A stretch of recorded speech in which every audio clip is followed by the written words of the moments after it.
So welcome. I know some of you are returning for the second lecture in this series. Some of you are here for the first time. So just a brief introduction. I'm Father Matthew Thurman. I am the pastor and priest here at St. Luke the Evangelist. Part of how we're doing this lecture series is there are talks every other week, and the idea is to encourage people to come in person. But as a part of that, and again, thank you for your patience, we are recording these presentations as well. And so they're available online after the fact. And so just checking on the lecture that we did 2 weeks ago, when I arrived this evening, I checked and it's had 47 views since I posted it about a week ago. It took me a little time to get it up and online. So the series is called Get to Know the Original, and it's based on basically 4 phrases that we look at. And the idea is that these are phrases that are often involve terms for those who are outside the Orthodox Church that may be their reference point for who we are as Orthodox Christians. But there may be some details there that are a little off kilter, as it were. So last time we looked at, we're not Jewish, but we are Orthodox. Tonight's topic is we're not Roman, but we are Catholic. And then the 2 subsequent lectures will be we're not Protestant, but the Bible came from us. And then the final lecture is we're not denominational, we're pre-denominational. And as you can see, some of this terminology in the titles, they're intentionally a little provocative, but the intention of the presentation and our questions and conversation afterward are really more on the level of compare and contrast, and kind of that, well, Orthodox Church says this, this other church or group says this. How are they similar? How are they different? That being said, of course, as an Orthodox priest in an Orthodox church, I do tend to rely on the distinctives of the Orthodox Church. So I will make the point of saying, well, this is what we do believe as Orthodox Christians. Okay, so that's the introduction. So let's start. We're not Roman, but we are Catholic. And in thinking about this, I think the sense that most people have when they hear the word Catholic is they think in terms of a brand and brand loyalty. So, not to trivialize, but in a similar way that we might think of Kleenex or Band-Aids or Ford or Chevy or any of those sorts of things. And to a certain extent, we also get those sorts of brand loyalty sorts of thoughts with other Christian groups. So, we have our neighbors across the street. We're Lutherans down the street. We're Presbyterians. And so it can be kind of that shorthand for, I'm loyal to going to this particular place. And so what we'll parse out is a little bit different from that, and looking at the meaning of the word Catholic and the sense we use it as an adjective, and not so much as my brand. If I were a Roman Catholic, my brand is Catholic. But what does the word Catholic itself mean in talking about the church? So a little background for me and this conversation. I know that sometimes in discussions about the Catholic Church and the Orthodox Church, it can be done in a somewhat adversarial manner. And unfortunately, there is an element in the Orthodox Church in recent history that has tended to take more of that adversarial tone. But I come from it from a different perspective. My parishioners know that I'm actually a convert to the Orthodox Church. And I was in a Protestant church before that, but I was unaffiliated, I think is the word we have now, until I graduated college.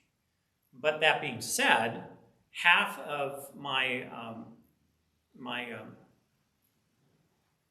I don't know what we call it anymore, primary school, K through 12, half of that was at Catholic schools. My last year was in 9th grade. I went to an all-boys Jesuit high school in Denver, Colorado. A very scary experience for the all-boys part, not the Catholic part, just so we know that. So I had that exposure there. And of course, in a Catholic school, they are allowed to have, unlike public school, a religious theological component. So a lot was presented to me about the Christian faith, not just Catholicism, in that context. So that was one of the benefits of that education. Just kind of moving ahead here, when I was in seminary, one of my professors, Father Thomas Fitzgerald, he has also been historically involved here in North America there's official Roman Catholic Orthodox dialogue. So it's like the official representation from the Orthodox Church talking with the official representation of the Roman Catholic Church and things that are common and things that are different. And so my last semester of seminary, I did take a class with Father Tom, and it was on Orthodox Catholic relationships. And so this is probably the more technical, scholarly, geeky, if you want to use that word, deep dive into those particular documents and those discussions. So I've had a chance to look at some of those things in my theological education. Probably the last thing that's helped inform me on this is my time here in Cleveland. I'm going to do a show of hands because I kind of know the crowd. How many of you have heard of the Eastern Church's Seminar? Okay, my wife, because... So we have a thing here in Cleveland. It's called the Eastern Church's Seminar. And this is something that comes out of Notre Dame College up in... I always get, it's Mayfield, Lyndhurst, South Euclid. It's South Euclid, yes, up in South Euclid. Thank you. And so this is an annual seminar that has a topic, at least one speaker, if not speakers, and it is on a topic of interest to Roman Catholics, Orthodox Christians, and Eastern Rite or Byzantine Catholics. And so early on in my time here, I was actually on the planning committee for that event. So I sat around the table with folks from these different churches, came up with topics, invited speakers. One year I actually had Father Thomas come out from seminary to be one of the presenters at this. And so it's kind of that thing of looking at Orthodox and Catholic together. So that's kind of a big part of how I come to this. Well, let's look at this idea. We're not Roman, but we are Catholic. It's a common experience for Orthodox clergy especially, that there is this familiarity for a lot of people. I go to the grocery store, sometimes I have my collar on, and I always know who went to parochial school because it's all the good Catholics who will greet me. They'll say, "Hello, Father. How's your day, Father?" So I'm like, they went to parochial school, and they're probably a good Catholic. If they're Orthodox and live in this area, they probably know me and will talk to me by name, sort of thing. So it's a little different. So there is kind of that identification. We wear the collar, so often we look like the Catholic priest. Where it gets strange is if I'm going to the grocery store and I have one or both of my boys, or heaven forbid, it's a family trip and my wife is with me. And people look and they see the man with the collar with a family, and it doesn't always compute. So sometimes I'll get saucer eyes looking at me. It's like, what's he doing with, what's he doing with a woman and those kids? What's going on there? Well, let's look at this word, Catholic. An interesting thing, and I actually wanted to do more work on this. So when I subsequently do this lecture in the future, I'm going to spend a little more time on this. The last lecture we looked at, we're not Jewish, but we are Orthodox. And so it was the confusion around the word Orthodox, and how it's sometimes invoked with Orthodox Judaism. So Catholic as a term has kind of an interesting origin here. This is something that I was unaware of until I actually sat down and did a little more looking at this. Well, the word Catholic actually goes back. I always feel like the dad in My Big Fat Greek Wedding when I come across these things. Give me a word, any word, and I'll tell you how it comes from the original Greek. The word Catholic actually comes from Greek. And so, the two words, kata and olos. I probably mispronounced those, so my apologies. But they basically mean about and whole, about the whole. Whole, not the whole. The fullness. So the idea is this idea of the fullness. And so it is about the fullness of the church and the fullness of the faith. So when we invoke that word as Orthodox Christians and say Catholic, well, that is part of the fullness of the church when we're talking about that. And for those of us who are Orthodox Christians, we do describe the church, so the focus is in describing the church. You hear this every Sunday in church. One holy Catholic and apostolic church. And so the bigger thing is when we use the word Catholic, it's one of three things that we're talking about. So we say one church. The idea is that the Orthodox Church is one church, holy in the sense that the Holy Spirit works through the life of the church. Catholic, as I said, it's the fullness of the faith and the fullness of the Christian faith as given in that life of the church. And then apostolic, meaning that the faith that we profess, there's two parts. It's the faith, there's language for this, faith once delivered from the apostles. That what we teach, what we believe, goes all the way back to the apostles. We can get stuck on that as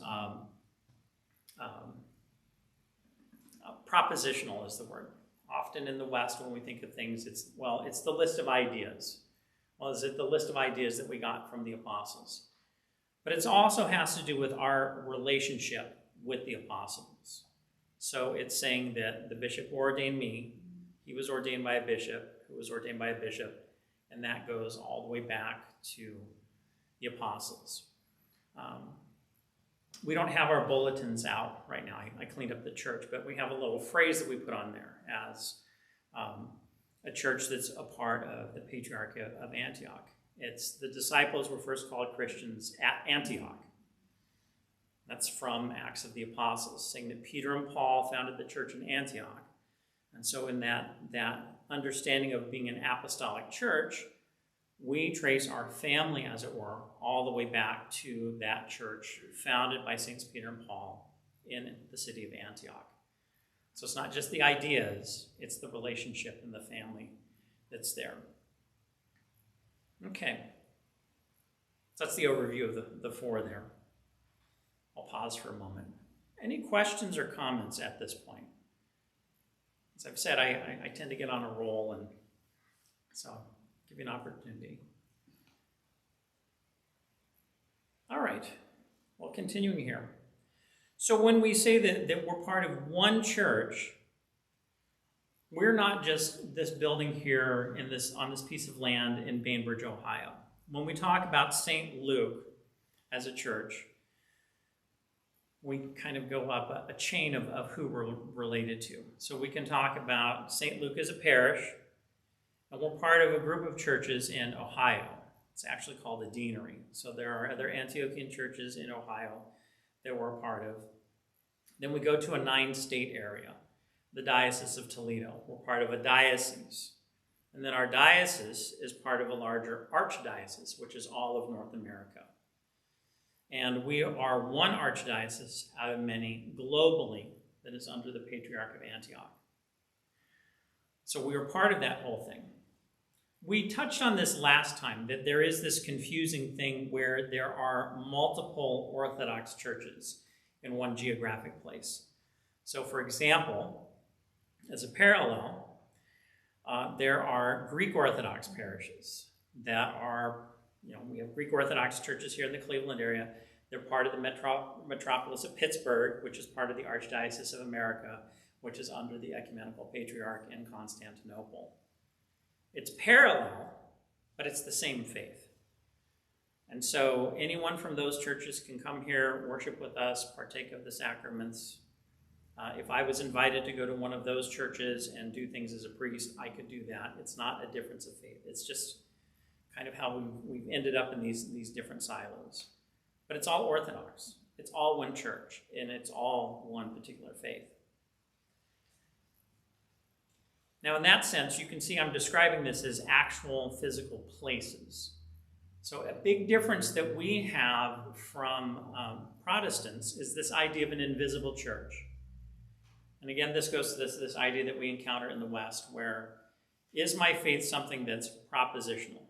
I believe in Jesus. This is who Jesus is. This is what it means to be a Christian, kind of a checklist of things.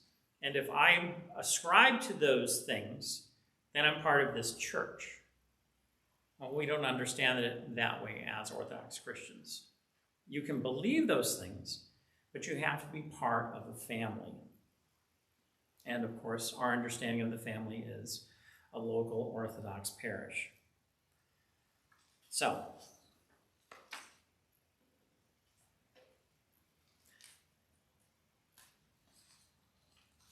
well, what is that apostolic faith?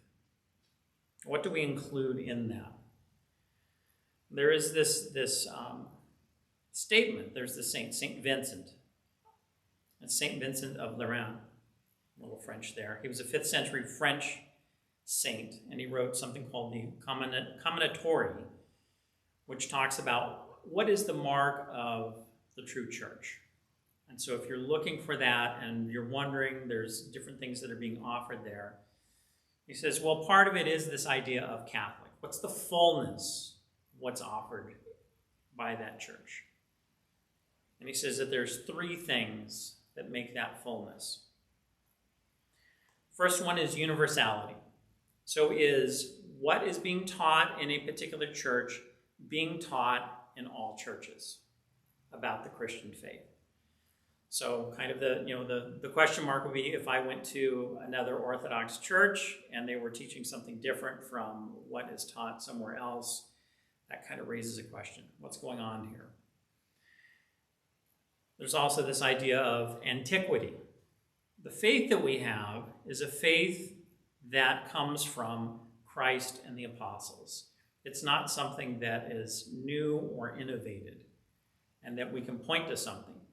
So there is this sense, and I know this might be a little bit of a juggling act for some of us, but there is this sense that sometimes there are conversations later in church history where it is clarifying something. And it's usually because something that's being taught has been challenged. So that's kind of the thing that we'll run into with when we hear discussions of ecumenical councils in church history, and what were they trying to settle at this particular ecumenical council, and what was the controversy, and who was involved. It was basically saying, well, something came up and we got to figure this out. And really the way that we do this is we look at what has always been taught and clarify that. Then this other and third piece is this sense of consensus. So the faith, and again, the councils are a good example. It's something that's discussed, it's sorted out, and it's the consensus of the church body that's met together.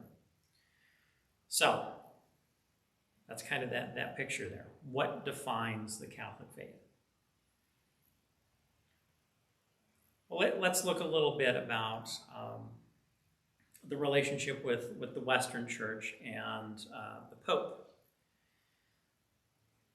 So how this all developed historically, this is another point. We touched on this some last time. That in the early church, there were 5 centers of the church itself. So Rome in the west, Jerusalem, because that's where Christ lived, and all of the events of the Gospels. Alexandria, because it was a major trade and intellectual center of that time. Antioch, as I shared, so that was the first, sometimes it's called the first Gentile church. That's when the church broke out from being a sect of Judaism into being a church for everyone. And then, of course, Constantinople. So the first one and the last one. Rome was the old center of the Roman Empire. And then in the 4th century, as Constantine ascended to power, he moved the capital to the east to Constantinople. So we had those 5 centers of the church. So when there were disputes and controversies that needed to be sorted out, the church would come together. And of course, those 5 particular churches, they were, they kind of had the esteem because they were those centers. Well, what developed over time is in the West, in Rome, there was more of a sense of importance for the Pope that developed. The original understanding was that he was first among equals. So if you had a meeting and somebody was chairing the meeting, he chaired the meeting. That was the understanding. So he didn't have more of a voice or less of a voice. It's just, I'll convene the meeting, I'll chair the meeting. But over time in the West, it became this understanding not first in terms of primacy, kind of honor, but it became more of jurisdiction. Well, because I have this position, the direction it went was, I'm in charge of more of this. And it actually developed into a thing of, well, I'm in charge of you guys out there, sort of thing. And of course, that developed into, over time, where we have this split in the church. And the West over here, and Rome, and then the 4 churches in the East. So, in that understanding, and talking about, going back to that point about St. Vincent, conciliarity, it was all of those talking and making a decision together.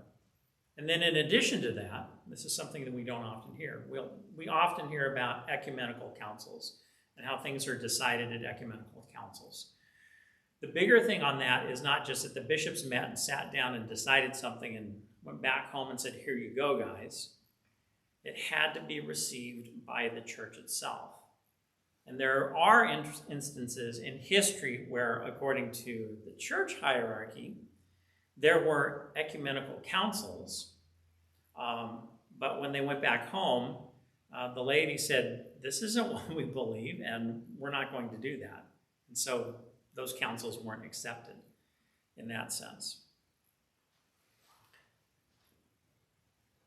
So we can see this dynamic playing out in contemporary discussions, in fact.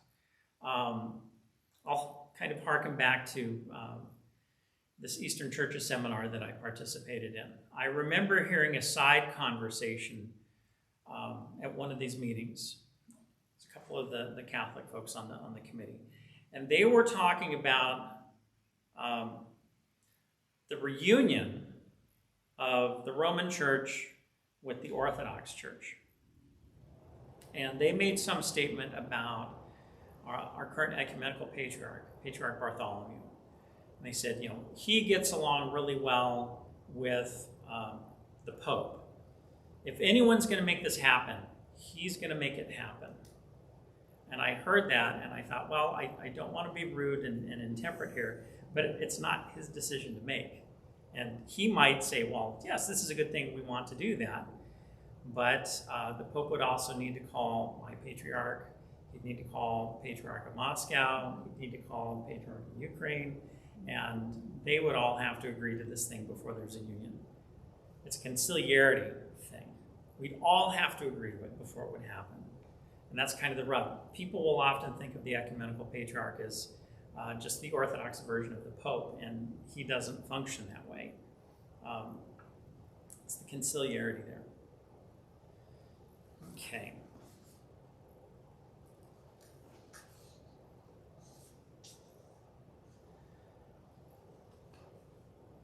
Okay. So that's one distinctive that we have between us and the Catholic Church. Papal authority, so he's kind of the head. And along with that, there is this idea of papal infallibility. And so the papal infallibility, and sometimes this is misunderstood too. I know that when I was a kid, I misunderstood this when it was presented. And again, this goes to my general principle of if you're going to represent something of another church, represent it in their own terms. Don't do it in terms of what you think it is or as a caricature. So when we talk about papal infallibility, it's saying that when the church in the West, the Catholic Church, meets and they make a decision and the Pope makes a statement about that, in that council and the decision coming out, that's infallible. It's not that, the Pope walking down the street and going to the baker and has a theological thought and says it, that somehow that's an infallible thing. So it is more nuanced, that it's somehow in his speaking, it is just something that is the faith, and it's expected of the faithful coming out of that meeting. As I said, for us, in the Orthodox Church, it's still this dynamic of conciliarity. Everyone has to come around, they discuss it, there may be something that comes out of that meeting, but if it's not accepted by the church as a whole, it doesn't go anywhere. So, a difference there.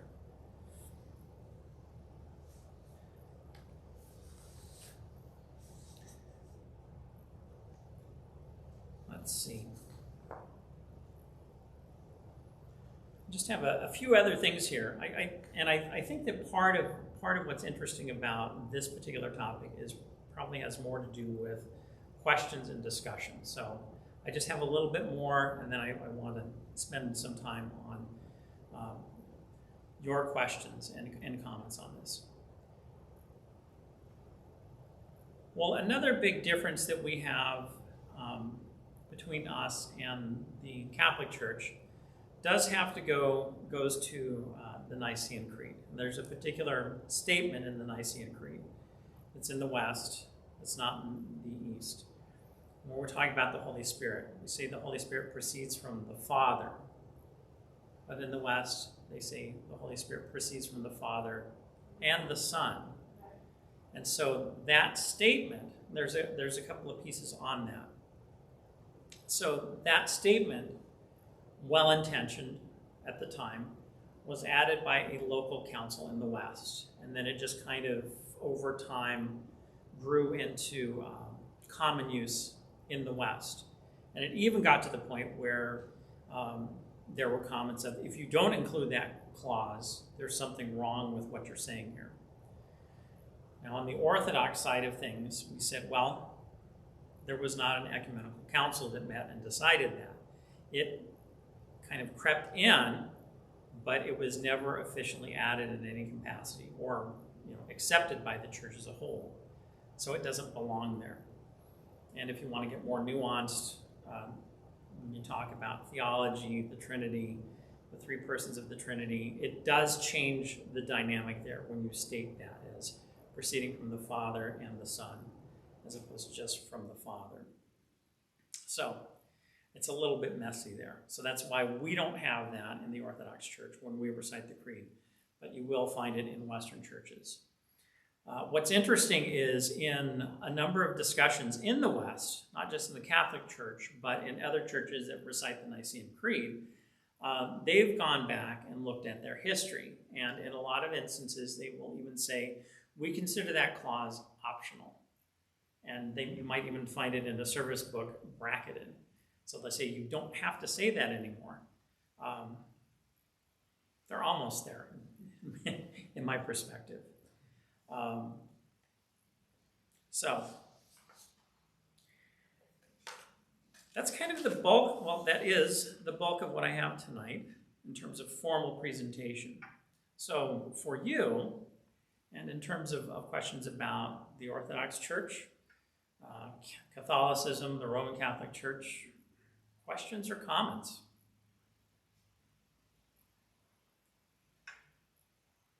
Yes? Who was the patriarch of Antioch? His name is John. Patriarch John the 10th is his name. Is he a good man? As far as I know. So I've been in the same room with him. He actually came to North America. We have, every 2 years, our archdiocese has a convention. And so in 2015, he actually came and visited, spoke at our convention, and kind of the general sense is that he is a good man. Kind of the issue that our patriarch deals with to a great extent is because it's centered in the Middle East, so Syria, Lebanon, and of course with all the conflict going on in Syria and Lebanon and other places in the Middle East. A lot of his concern is the well-being of the people under his charge there. It's not really that the church is being persecuted, but it's just that it is so difficult for people to live under that circumstance, and it's just, I mean, I can't even really speak to it. Is he from there? Yes. Oh, okay. Yes. So he's Middle Eastern. Yes. Okay. Yeah, and so one of the things when we talk about our archdiocese here in North America, we do have a number of people who are of Middle Eastern descent or Middle Eastern immigrants, but there is one of the other dynamics that we have is we're also kind of big in missions and evangelism. So a lot of folks that are in our parishes are people who converted to the Orthodox faith. Case in point. So, it's Rania. When I was newcomer here, so many people when they're asking, are you Catholic? And say no, I'm Orthodox. Yeah. And they get think about me, I'm not Christian, I'm Jewish. Yeah. So it was misunderstanding this point. Yeah. Why people they don't think I'm Orthodox, it means I'm Christian. Yeah. So after that, when get this question, so just saying I'm Christian Orthodox. Yeah. So what's this different? I don't know. Well, it's in Syria, when talking about religion and saying, oh, I'm Catholic, I'm Orthodox, I'm Protestant, I'm black, we are all Christian. Yeah. There. But here it's not mean you are Christian. Yeah. You are Jewish when you're talking about I'm Orthodox. Yeah. And we did talk a lot about this last lecture, and I think one of the I'm sorry, just no, it's not but related to the topic today. Yeah. But yeah. But I think one of the big things, I think this kind of underlies all of these presentations, is that an informed understanding about religion in general, Christianity, Judaism, Islam, we tend to lack here in the United States. And it does tend to be more, this is why I have that rule about if you're going to talk about something, talk about it in the terms that they would present it. We tend to default here in the United States to caricatures in a lot of instances when we talk about someone who is a different religion or a different kind of Christianity. So we don't really know that well, generally speaking. So yeah, this is what I figure out. Sometimes when I'm talking, I'm Orthodox, and look at me like this. What does it mean? Orthodox? Yeah. Just it means I'm Christian. It means I'm Catholic. This is what together. Catholic and Christian. They don't talk about Christian, just we're Catholic, Yeah. And when I'm talking, I'm Orthodox, just explain more. I'm and saying what Orthodox, and saying it means I'm a Greek Orthodox, and then saying no, I'm not a Greek Orthodox. I'm Antiochian Orthodox, and surprise more, get astonished. What is this? What's that part you were talking Yeah. about? We believe we are Catholic. Yeah. Yeah. So a thing to make it even more confusing, this will be a surprise for some of our non-Antiochian folks. The official name of our patriarchate is the Greek Orthodox Patriarchate of Antioch and all of the East. So they'll throw that word in there. But this gets to something we talked about last time, that historically the theological language of the church was Greek. And so when you look at those 4 churches in the East, the tendency was to discuss things in Greek as opposed to in the West where it was Latin. And so that's been a word that's stuck there.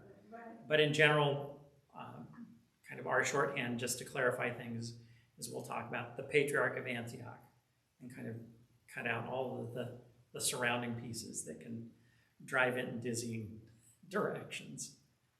And That was quite an also, alliteration. And then there's conflict between also God and Son of God.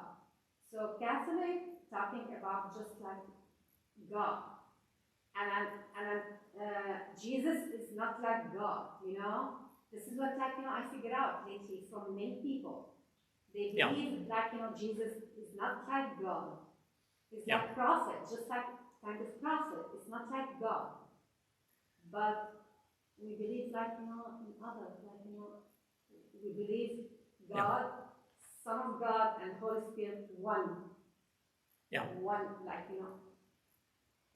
And that belief that God is 3 persons, Father, Son, Holy Spirit, really is what is taught, is the teaching, not just of us, but the Catholic Church and most Protestant denominations. But again, it becomes this thing where people may have a particular church that they're affiliated with, but they don't necessarily know what's taught by the church. And so when they hear someone who says, oh, well, it's Father, Son, Holy Spirit, they might be like, I've never heard that before. And they may have never heard that, but if they went to church, asked their pastor, looked at the official documents published by that particular church, they would probably find that there. So it's generally, we don't have a good understanding here in the United States of religion, but also specifically, and this is kind of the thing that I will encourage people. If you don't want to be part of our church, find a church and participate as fully as you can and know and understand what that church teaches as fully as you can. Because people just kind of wander around and don't quite know what's going on. And this is important stuff. Yeah. Yeah. Question? Yeah, I'm wondering, how do you bridge the notion of the Christian Orthodox virgins, between Greek Orthodox, Antiochian, and Eastern, with the ideas of one church, a Catholic church, and also the concept of consensus? It seems to me sort of antithetical. So the issue there, if we went to Greece, for example, one Orthodox church. If we went to Constantinople, one Orthodox church. If we went to the Middle East, one Orthodox church. The problem is how the Orthodox faith was brought to non-Orthodox places. So I know this word is sometimes used, the diaspora. So when Orthodoxy came to Western Europe, when Orthodoxy came to North America, Australia, it was not done in a unified way. And so the only difference is that we have this maddening thing where, like here in North America, there are 16 distinct Orthodox churches. Faith is not different in any of them. They're administrative entities. And the task that we have is bringing that all together. There really should just be one church here, and everyone should go to it. Okay, hopefully the bishops won't watch the recording. But, because, this kind of gets into a thing here, but there shouldn't be a Greek Orthodox Church. There should not be a Ukrainian Orthodox Church. There should not be an Antiochian Orthodox Church. There should be an Orthodox Church in America, and just kind of having it run by, in a nice unified manner. So it basically belies a shortcoming and a sinfulness that we have in the state of the church now. I mentioned this last time. If you have 16 Orthodox churches, you have 16 departments of Christian education, duplicating things.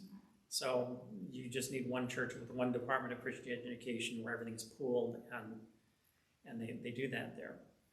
Now, part of that, and this is where people get nervous, is there is the need, and especially since things that have happened in traditionally Orthodox countries have just really gone downhill in certain places. I was talking earlier about Syria. We have people who had to leave their country because of safety concerns. And the part of the issue is those folks come here, this is not their primary language or culture. And so they still need to be cared for with that in respect. And I know that, fall of communism in Eastern Europe, people coming over here, war in Ukraine, people coming over here. So there's still a need to work with people from those cultures in those languages.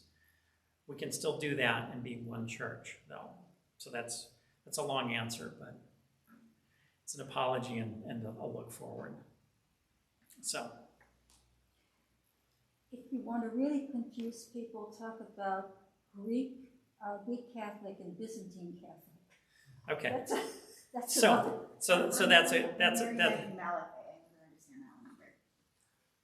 Okay, so there's a few different pieces here. So when we talk about, sometimes we'll hear Greek Catholics, Byzantine Catholics, Melkites. There are, and they all kind of have different histories there, but they're essentially groups that came about really where the borders are between the East and the West. So a lot of Byzantine Catholics, Eastern Europe. So that's where Russia kind of fades out, and then Catholicism kind of fades in. And so in those border areas,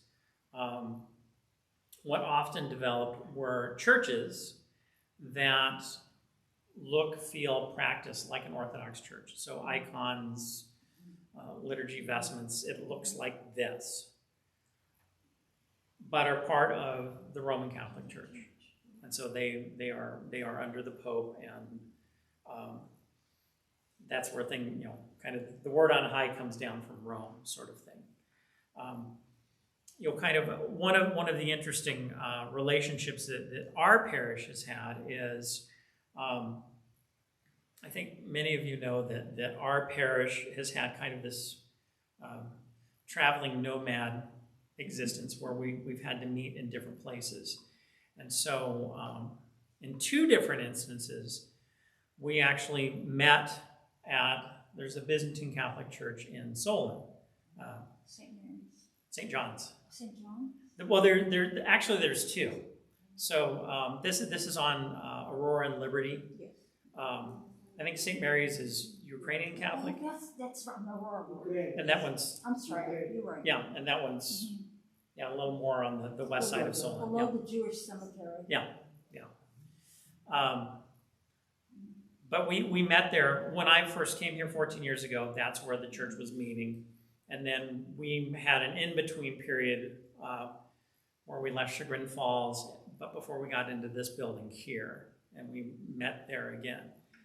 And it really was. I would show up, like with our gospel book, our chalice, my vestments, walk in, do our liturgy, put all of our stuff away, walk out. They'd come in and they would do their liturgy. And it was actually a great thing. They really appreciated us being there.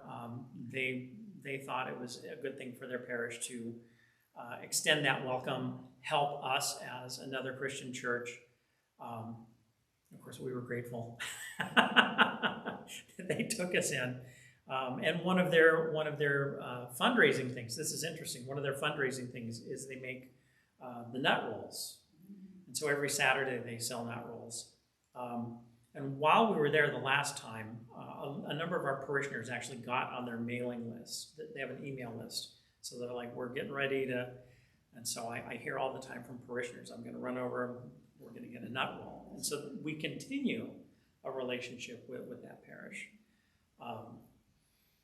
But that's basically what's going on with Byzantine Catholic, Eastern Catholic, Melkite. It's just where those particular groups affiliated with the Church of Rome. All right, Bob. I'm a Byzantine Catholic layperson who's been well catechized. I walk into an Orthodox church. What do I not believe correctly? What do you not? It would go to. Would I even know the difference if I wasn't explicitly told? So I think, interestingly enough, and these are things that I observed when we were at St. John's, a few things, and you would probably have to pay a little bit of attention here. So the creed, I think they retain as we retain. I don't think they include that clause. It proceeds from the Father and the Son. So I think as an Eastern church, they've continued that. One thing's calendar. They follow the Western calendar. And so that was something that always threw me a little bit. So when we would go to St. John's and prepare, they would have their bulletin, and I'd look at it, and depending upon where they were, it's always Lent and Pascha, because that's where things get thrown off there. They do Great Lent and Pascha along with the Roman Catholic churches. So I remember we had, this was the first time we were there. We had one year, and I think it was a year where we had Palm Sunday and they were having Pascha. And so I went into the church and I was going to take the palms and all of that. And they had the whole hall set up for their big Pascha. And this was when we met before they met. So we would meet first. We did that. Actually, we did that both times. So I'm fudging details. But the basic thing was they had the whole church hall set up for a beautiful Easter brunch. And I walk in, I'm like, it's Palm Sunday, and so I very carefully moved everything. we had I remember what it was. It was they had set up for I'm confusing things, but it was one of those things, calendar. And I'm trying to think other things. The priests are permitted to be married. So their priests, this is an interesting thing, and this is a thing specifically with that group. So their priests are permitted to be married, but historically here in the United States, they were not married. And so most of the priests of that particular group who grew up in the church here, served in the church here, are celibate. But part of what they've had in recent years is a number of clergy who've come from the old country who are married. And so it is kind of this thing that throws off some of their parishioners. Married priests with kids, we kind of knew that was a thing, but we've never seen that before. So a bit of an adjustment for them. So that's kind of... Is that different, like in calendar, Gregorian and a Julian, between like New Catholic? Yeah, the basic difference is between us and... Yeah, this is like a different, like... Yeah. So, Kathy, you had one, and then we'll Where is the Orthodox Church of America related to this movement? say that again. The Orthodox Church of America. Where does the Orthodox Church in America land in this? The official OCA. Yes, yes. So the official OCA, their background is, I'm going to do a little more history here. Go back 100 years. The Orthodox Church in North America, there was one church. It was really founded and run by the Moscow Patriarchate. And they were doing things to, as people immigrated here, to run it, as I said. We understand that people come from different countries, have different languages, but they're Orthodox, but there's one church. Then as the Russian Revolution took off, and the communists took over, the church here was cut off from Moscow. And so it really devolved down to the parishes. And so it became the thing where if you're a Greek parish, you're like, well, I'm going to write back to the priest in Greece, or the bishop in Greece, and see if they can send someone over. And everyone did that. So all of these people came, and so we kind of built these silos as a result of that. And one of those groups was what was left of the Russians. And so they just kind of functioned on their own up until late 60s, early 70s. And there was discussion in that time, and that's part of why they selected that name. Can we unite everyone under one umbrella, going back to this remnant of the Russian church that was left after the revolution? And so some groups became a part of that, but not everybody signed on. And so there were separate groups, but the name of that is Orthodox Church in America. So that kind of clouds everything. So if we really wanted to shorthand that, we should all join them. I hope the bishops aren't watching to say that. But at least the name would be consistent and it would be logical. So, yes, you had a question. I'm curious, in your personal journey, what led you to the Antioch Orthodox Church as opposed to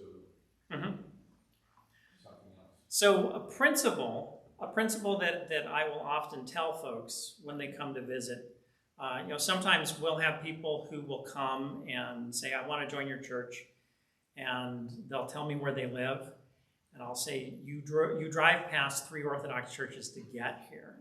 You should be going to one of those. You're welcome to be here. So for me, I became Orthodox way back when dinosaurs roamed the earth. No, it was. I was commenting on this. No, I was chrismated. Just celebrated the anniversary 24 years ago. So at the time, I was an employee at the University of Kansas. So that's Lawrence, Kansas. It's in northeast Kansas. It's halfway between Topeka, which is the capital, and Kansas City, which is the big metropolitan area. And so at the time, there was no Orthodox church in Lawrence, Kansas. The churches there was one church, an Antiochian church, you'll see where they're in Topeka, and then like 3 or 4 Orthodox churches in Kansas City. Now, part of how I connected with the church, it was kind of like an even Steven choice. Well, I could go here, I could go here. What's the deciding factor? Well, there was a college ministry, Orthodox Christian Fellowship, at the university. And the spiritual leader of that group was the priest from Topeka. And most of the students, when they went and wanted to go to Sunday liturgy, they went to the church in Topeka. So it was, well, these are the people that I met. These are the people that I formed relationships with. If going here is just as close as going to Kansas City, I'll go to that parish. And it happened to be an Antiochian parish. And the rest, they say, is history. It gets a little bit more difficult when you go to seminary and you're ordained and you're kind of stuck with where you are. But that's basically how that all played out. Other things? Let's see where we are here. Oh, it's a little after 8 o'clock. We want one last one. I feel like I'm just getting started, but okay. Well, on that note then, thank you for coming out. As I mentioned at the beginning, we're about halfway. We are halfway through now. We have 2 more presentations. The next one will be, we're not Protestant, but the Bible came from us. So this is a first opportunity to look at specifically how we relate with Protestant Christianity. So thank you again for coming.